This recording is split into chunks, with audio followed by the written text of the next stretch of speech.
Part 3 हृदय परिवर्तन। हृदय परिवर्तन एक ऐसे द्रुत व्यक्ति की कहानी है जो छल कपट से एक बाबा से उसका सबसे प्रिय घोड़ा छीन लेता है, किंतु बाबा का केवल एक वाक्य ही उसका हृदय परिवर्तन का कारण बनता है।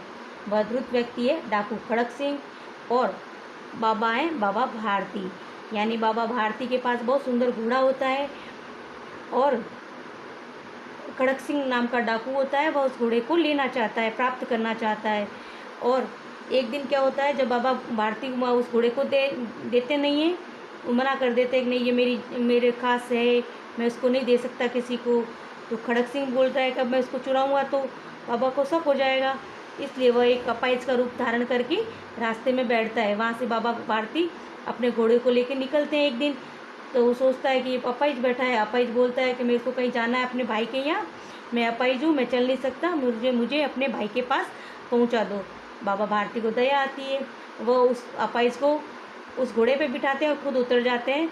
जैसे ही वह अपाहिज बना, खड़क सिंह अपाहिज बना, उस घोड़े पर बैठता है, वो उस घोड़े को लेके भाग जाता है। फिर मतलब भागने लगता है और बोलता है बाबा अब मैं जा रहा हूँ। तब खड़क सिंह का एक वाक्य उसकी ज़िंदगी में उसको हर परिवर्तित कर देता है। वह वाक्य होता है कि कभी भी लोग दीन दुखियों पर भरोसा नहीं करेंगे, क्योंकि वो दीन दुखी बन के बैठा था रास्ते में। अगर अपन जब यह दीन दुखी अपन को लूटेंगे तो फिर हम कब उनकी सहायता करेंगे। इसलिए बाबा के इस वाक्य ने उसका हृदय परिवर्तन कर दिया और वह डाकू वापस उस घोड़े को लौटा देता है बाबा भारती को बाद में। चलो हम पढ़ना स्टार्ट करेंगे। जिस प्रकार एक नेत्रहीन को नेत्र मिलने पर रंग को देखकर और माता पिता को अपने संस्कारी पुत्र को देखकर जो हर्ष का अनुभव होता है, वही आनंद बाबा भारती को अपने तीव्र गति व मनोहरी रूप वाले सुल्तान नाम के घोड़े को देखकर मिलता है। यानी इसमें कहा गया है, जब अंधे को जब आँख मिल जाती है तो वो कलर देखकर बहुत खुश होता है, और माता पिता को अपने संस्कारी पुत्र को या पुत्री को देखकर जो हर्ष होता है या खुशी होती है, वही खुशी बाबा भारती को अपने घोड़े को देखकर होती है।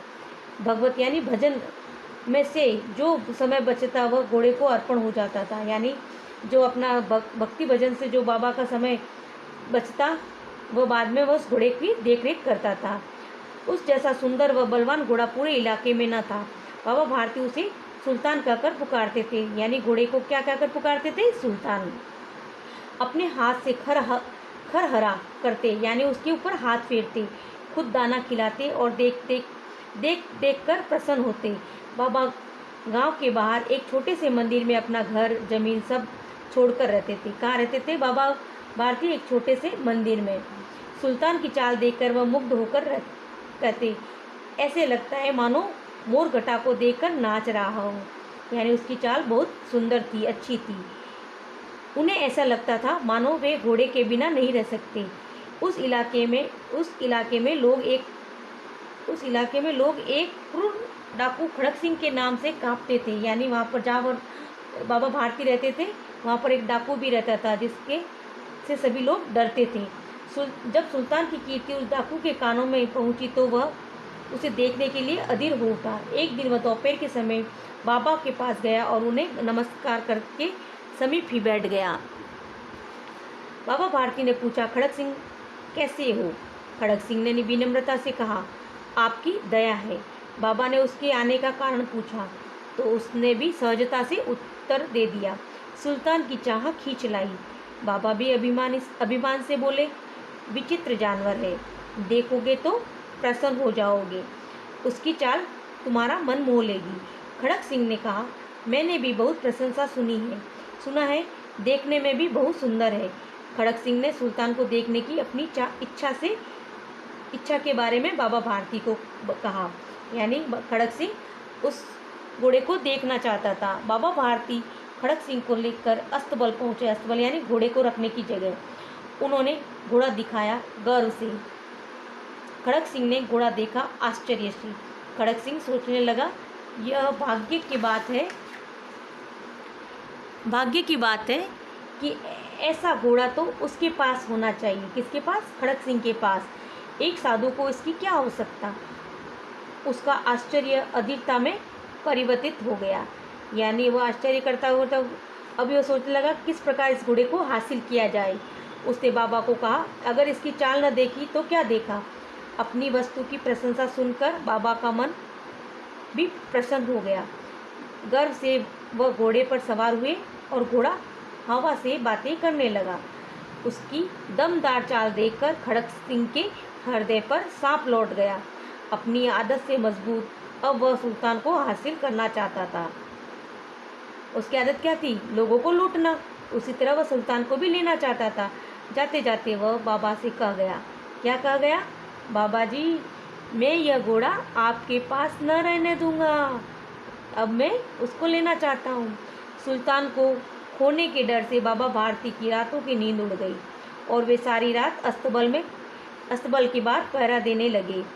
कई मास बीत गए, यानी कई महीने बीत जाने पर भी खड़क सिंह नहीं आया तो बाबा उसे एक स्वप्न समझकर भूलने लगे। एक दिन संध्या के समय बाबा सुल्तान की पीठ पर सवार होकर प्रसन्नचित से घूम रहे थे कि अचानक एक आवाज़ आई। ओ बाबा, इस फकीर की सुनते जाना। करुणा भरी आवाज़ सुनकर बाबा ने घोड़ा रोक दिया और पलट कर देखा कि एक अपाइज दर्द से कराह रहा है, यानी वह चिल्ला रहा है। अपाइज ने हाथ जोड़कर विनती की, बाबा जी, मुझ दुखियारे को रामावाला गांव छोड़ दो। वहाँ दुर्गादत्त नाम का वैद्य रहता है, जो मेरा भाई है। बाबा भारती ने घोड़े से उतरकर अपाइज को घोड़े पर सवार किया और स्वयं उसकी लगाम पकड़कर धीरे धीरे चलने लगे। आज हम यहीं तक पढ़ेंगे। ओके, इसके शब्दार्थ करोगे आप। क्या करना है आपको? होमवर्क में शब्दार्थ करने हैं और सही विकल्प करने हैं आपको। सही विकल्प पर राइट का चिन्ह लगाए। नेत्र मिलने पर नेत्रहीन क्या देखकर प्रसन्न होता है? रंग। दूसरा क्वेश्चन, बाबा भारती कहाँ रहते थे? मंदिर में। तीसरा क्वेश्चन, मोर किसको देखकर नाचता था? घटा को। चौथा, इस कहानी से किसका हृदय परिवर्तन हुआ? खड़क सिंह का। फिफ्थ है, रास्ते में कौन कराह रहा था? अपाइज। बस आपको यही प्रश्न करने हैं, प्रश्न शब्दार्थ और प्रश्न का यानी सही विकल्प पर राइट का निशान लगाइए। ये आपको काम करना है और मंडे को कॉपी चेक करवानी है।